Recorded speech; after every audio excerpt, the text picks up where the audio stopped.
ഇന്നവർ എന്റെ നേർപ്പൊക്കുന്ന കാലിന് സ്വപ്നത്തിൽ പോലും എനിക്കു പേടി.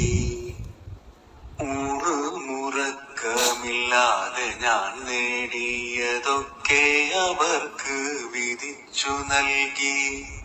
മക്കൾക്ക് ഞാൻ ഭാരമാവാതിരിക്കുവാൻ വീടൊന്നു മാത്രം ഞാൻ ബാക്കിയാക്കി.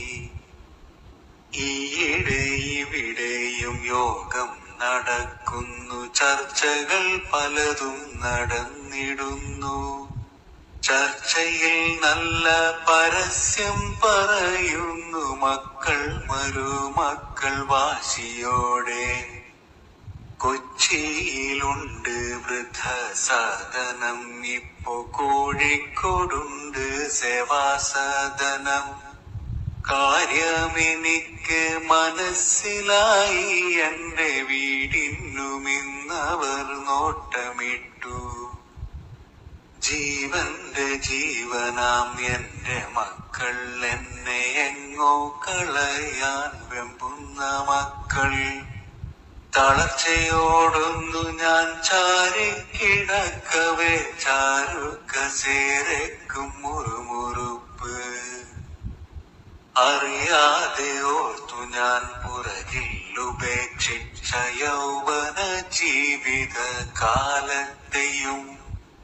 അവളൊത്തു കഴിയേണ്ട യൗവന ജീവിതം മരുഭൂമിയിൽ ഞാനും നഷ്ടമാക്കി.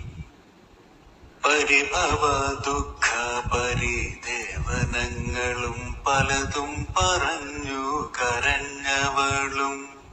ഇതൊക്കെയും നമ്മുടെ മക്കൾക്കു വേണ്ടിയാണ്, ആശ്വസിപ്പിച്ചു പറഞ്ഞു ഞാനും. എന്നെ സ്നേഹിച്ചവൾ, എല്ലാം സഹിച്ചവൾ, എന്നെ തനിച്ചാക്കി യാത്രയായി. സ്വർഗത്തിൽ നിന്നെന്നെ അവള് വിളിക്കുന്നു, മക്കളിൽ ഇവിടെ ഇങ്ങോട്ടു പോരൂ. മരണമാസന്നമായ ഉപദേശമൊന്നെനിക്കുണ്ടെന്റെ മക്കൾക്ക് നൽകിടുവാൻ. ആയുസ്സും ജീവിതം നഷ്ടമായി.